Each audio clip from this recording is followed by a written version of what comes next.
Assalamualaikum warahmatullahi wabarakatuh. Waalaikumsalam warahmatullahi wabarakatuh. Daun salam, daun saga. Yang jawab salam masuk surga. Sekali lagi ya, biar dapat pahala surganya. Assalamualaikum warahmatullahi wabarakatuh. Waalaikumsalam warahmatullahi wabarakatuh. Daun salam, daun saga. Yang jawab salam bahagia. Alhamdulillah, terima kasih anak-anak semua. Pagi ini alhamdulillah Ibu bisa mengisi materi fikih ya. Ibu bawakan materi fikih hari ini di kelas 6A ya. Dan sebelum kita belajar seperti biasa Ibu akan memberitahu apa tujuan pembelajaran kita pada hari ini yang ada di materi fikih mengenai materi hukum halal dan haram. Buka mulut tertawa 3 kali. Buka mulut tertawa 2 kali. Buka mulut tertawa 1 kali. Buka mulut tertawa nggak bersuara. Nah, ini tujuan pembelajaran kita pada materi hukum halal dan haram. Yang pertama, mampu menjelaskan definisi halal dan haram. Yang kedua, menyebutkan dasar hukum halal dan haram. Dan yang ketiga, menjelaskan sebab-sebab halal dan haram. Ya. Jadi 3 aja nih. Pagi ini kita akan belajar mengenai hukum halal dan haram. Nah, ini pertanyaannya.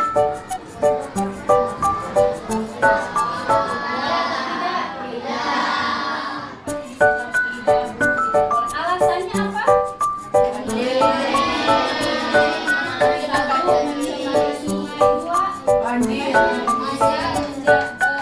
Menjadi bencana longsor, apalagi lingkungan menjadi kotor, apalagi nah betul, ikan-ikan pada mati, apalagi banyak nggak dampaknya? Nah,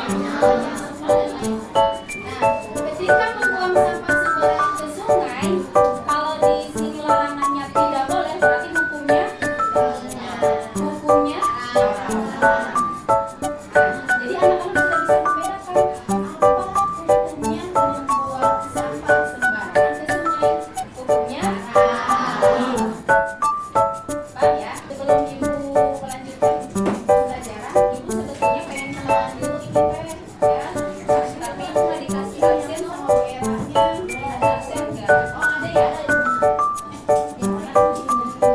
Oh iya. Oke. Ibu lihat di sini ada zona absen secret. Siap. Ibu panggil ya. Nanti yang apa namanya? Yang dipanggil namanya boleh acungkan tangan, nanti Ibu tanya. Tanyanya bebas ya. Oke ya. Tapi mau acak nggak dari awal ya, diacak. Nah, di random, di random. Mana yang namanya Nabila? Nabila. Nama panjangnya apa? Nabila Hiliatul Rahman. Tinggalnya di mana nih? Neglasari. Sadap ya? Oke. Terima kasih Nabila. Lanjut Umay. Umay. Nah, Umay nama panjangnya apa?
Rasya, mana Rasya? Rasya panjangnya apa namanya? Rasya Nadiem Baim, ada Baim. Tepuk semangat.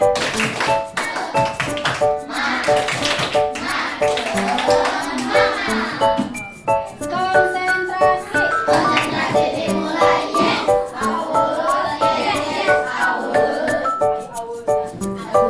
Kembali ke laptop. Siap ya?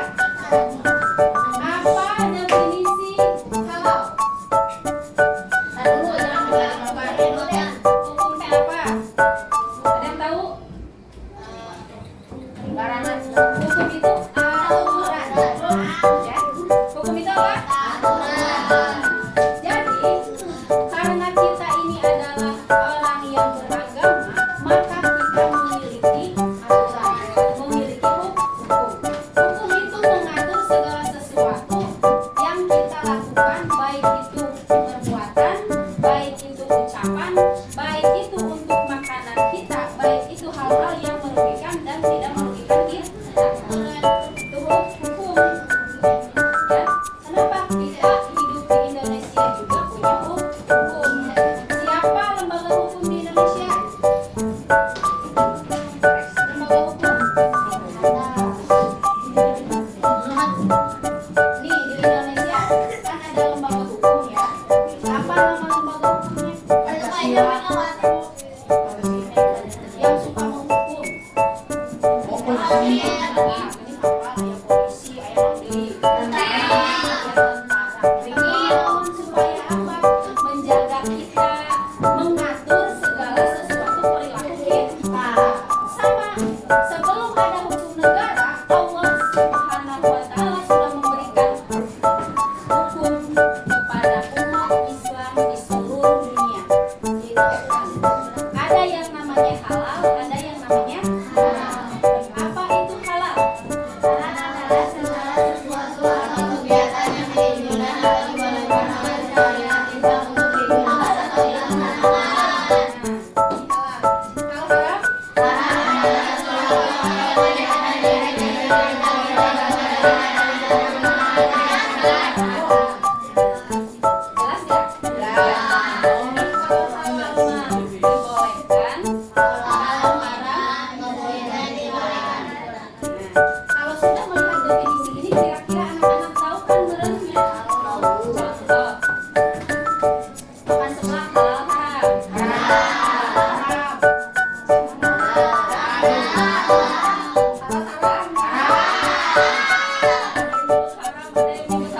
Kalau sudah bisa menyebut halal dan haram, ibu tanya, tadi yang nyebut haram saha? Aku. Oke. Alasannya apa? Makan seblak haram? Bagus, kamu pintar. Kamu kenapa tahu haram?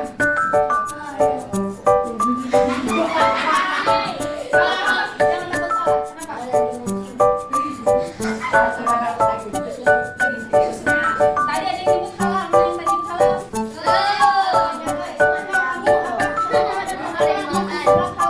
Boleh dimakan. Yang ini, Neng. Kenapa tadi menyebutkan makan seblak halal?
kedua hadis Nabi. Yang ketiga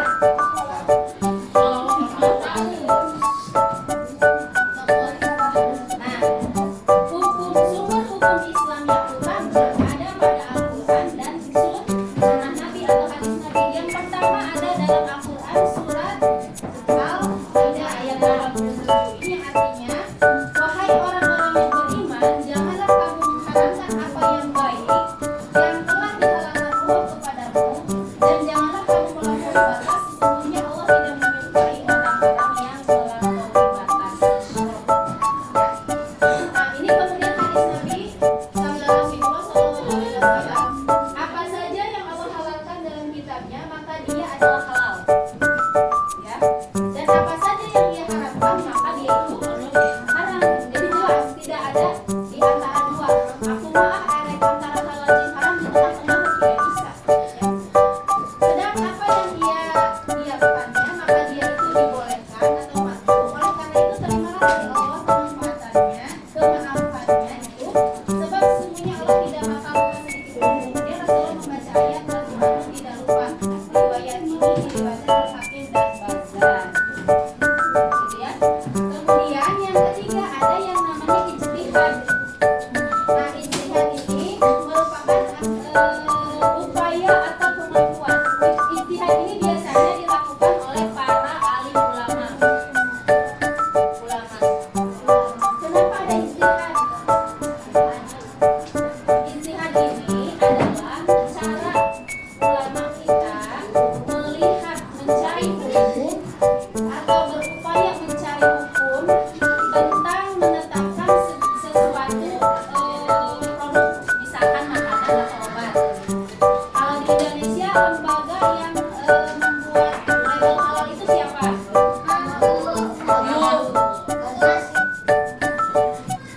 Di Indonesia lembaga bisa siapa namanya?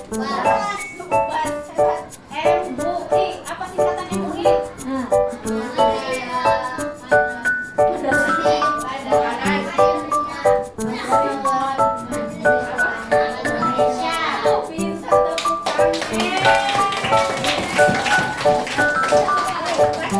Jadi di Indonesia sebagai penanggung jawab dari produk-produk makanan dan obat-obatan di Indonesia, maka alim ulama mendirikan sebuah lembaga untuk melabeli produk-produk itu menjadi produk-produk halal yang disebut dengan Majelis Ulama Indonesia MUI. MUI ini bertugas untuk memberikan fatwa barang ini halal atau barang ini haram. Tahu logo halal?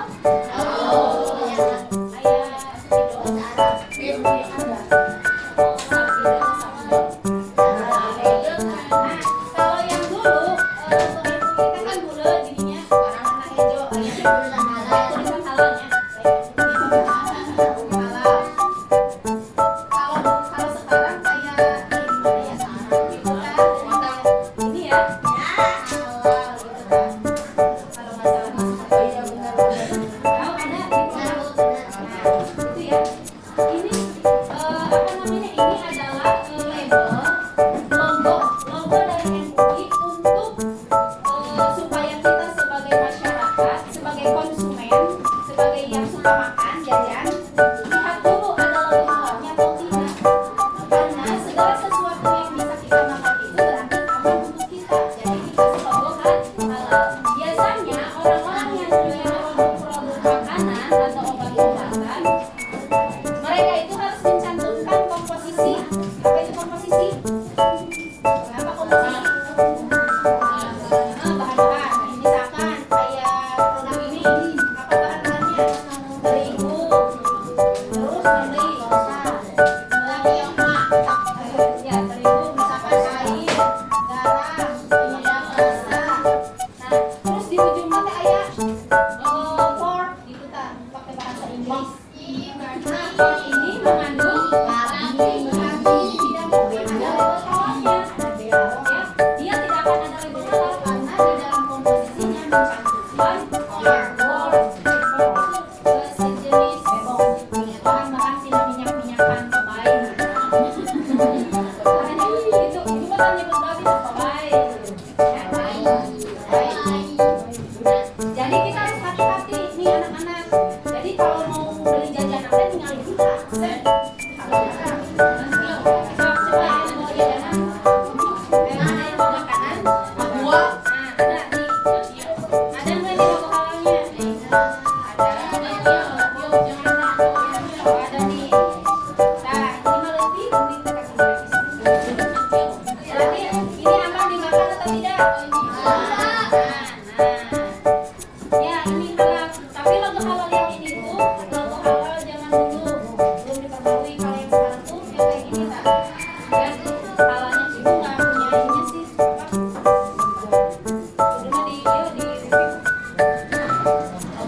Tapi anak-anak tahu kalau kehaluan yang baru sekarang?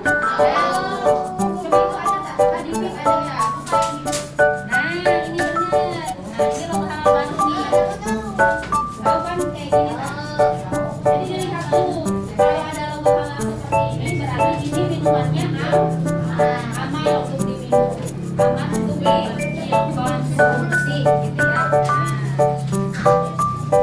Oke, kita lanjut sedikit lagi. Nah ini sebab-sebab haram yang tadi. Satu, zat asalnya. Dua, sifat asalnya. Dan tiga, prosesnya. Makanan bisa dikatakan halal kalau zat asalnya, sifat asal, dan prosesnya pun halal. Misalkan, anak-anak suka sosis? Suka bakso? Ada yang nggak suka bakso? Ada yang nggak suka? Kenapa nggak suka?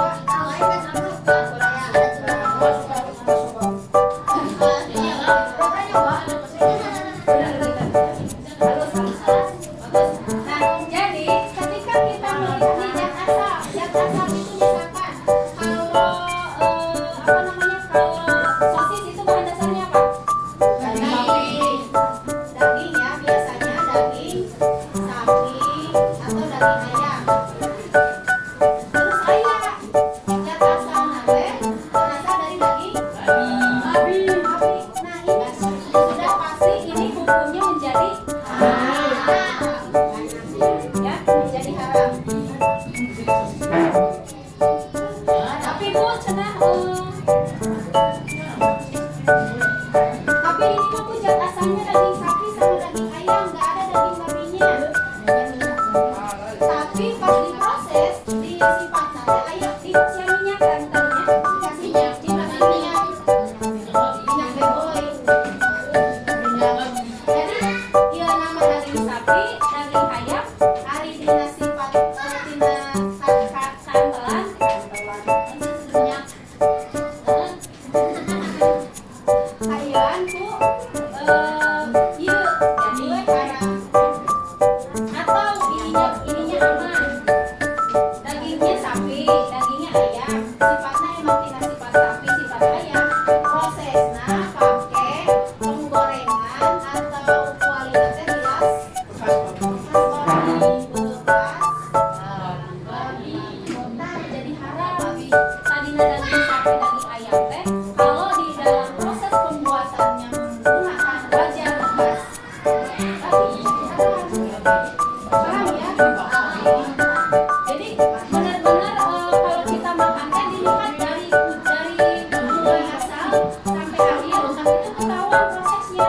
Itu bisa dikatakan halal kalau seluruh prosesnya, zat asalnya, sifat asalnya, dan prosesnya itu halal. Ada tambahan, memperolehnya udah daging sapi, udah daging ayam, sifatnya emang tina sapi, tina ayam, proses sama untuk pakai nuyuk, tapi menang nyolong. Ayam gitu, nyolong jadi supermarket loba. Ada jadi haram karena cara memperolehnya. Segala sesuatu yang cara memperolehnya dilarang oleh agama masuk ke dalam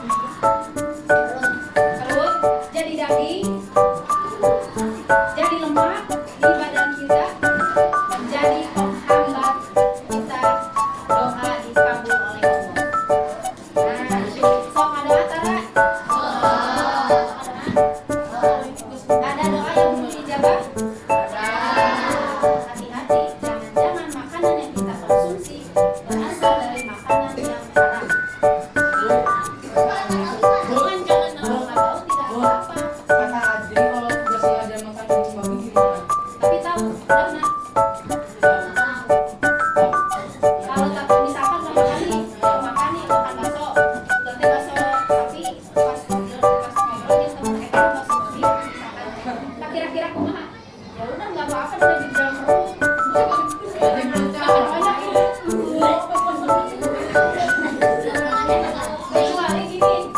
Kecuali gini, kalian benar-benar kalau nama aku mah umum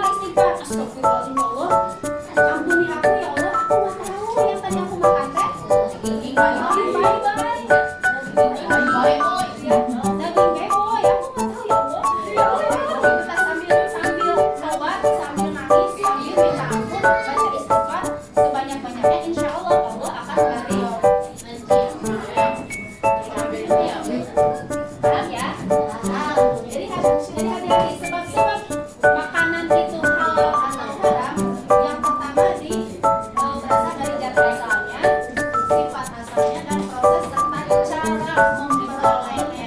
Jadi kalau dari tadi halal, semuanya halal, tapi prosesnya memperolehnya menang nyolong atau menang apa gitu ya, itu jadi haram.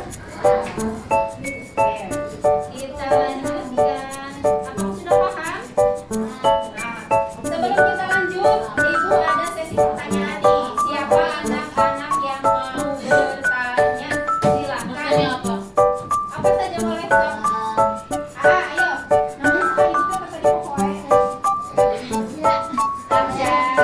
Arja kenapa? Gak apa-apa, Sok.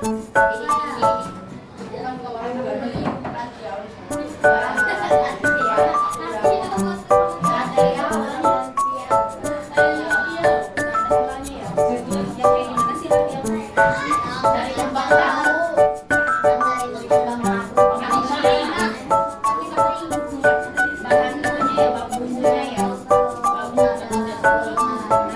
Jangan lagi sedap. Kan kemarin Cina Arja beli makanan latihan Bu, gak ada label halalnya, udah makan gimana dong Bu? Nah, karena sekarang kalian sudah tahu bagaimana cara memperoleh makanan halal dan haram, jadi ketika beli mah lihat dulu, kalau nggak ada ya jangan dibeli. Karena ini nggak ada ya sudah nggak apa-apa, tinggal ditaubatkan, taubat minta maaf mohon ampun kepada Allah. Apa? Dimakan deh itu. Ada kan di situ halalnya? Masa nggak ada halalnya? Nah, tapi memang bahan makanan bukan bahan makanan aja, obat-obatan segala sesuatu itu perlu ada label halal. Ada pertanyaan dari Neng Syakira. Ibu kalau udah terlanjur bajunya kena najis, ngapain? Atau gogok ya? Bajunya gimana nih cara ngebersihinnya? Cara membersihkan najis gogok atau najis bye-bye? Oke, itu namanya masuknya najis musahadoh. Ada najis Nah, ini panjang pokoknya mah kalau udah nyampe ke sini jadi panjang pembahasan kita ya. Tapi nggak apa-apa karena ini pertanyaannya bagus ya, Neng.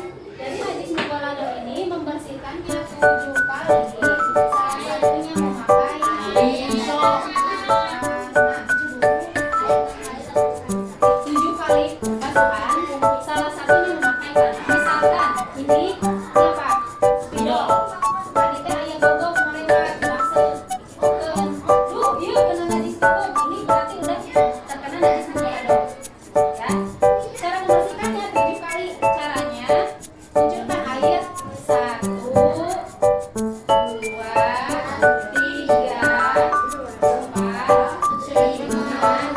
5, keenamnya kasih tanah. Ambil tanah. 7. Kalau cuma sekali dibasuh sama air sekali itu nggak akan bersih. Karena kalian tahu kalau di dalam tubuh gogok dan babai itu mengandung molekul-molekul, molekul-molekul kalian tahu molekul kan? Partikel kecil lah ya, tidak kasat mata. Itu kalau kita lihat bakterinya banyak sekali. Jadi kalau pakai sabun basuhan itu nggak akan bersih. Makanya salah satunya harus memakai tanah. Karena tanah itu sifatnya kasar, kasatnya atau kasat. Jadi bisa membersihkan molekul-molekul yang ada dalam tubuh ini gogoknya. Makanya hati-hati. Kenapa kita nggak boleh makan makanan yang haram yang ada ininya? Kalau itu makanan tubuh gogok babai masuk ke kita, partikel-partikelnya ke dalam tubuh kita, bayangkan kita penularannya bakteri masuk ke tubuh kita. Wah, pokoknya setiap hari pasti kita terkena penyakit. Tidak ada yang namanya halal dan haram. Kalau Allah itu ingin kita menjadi manusia-manusia yang sehat. Maka harus hati-hati milih makanan. Ya, milih obat-obatan harus hati-hati untuk kebaikan tubuh kita sendiri. Paham ya? Nah,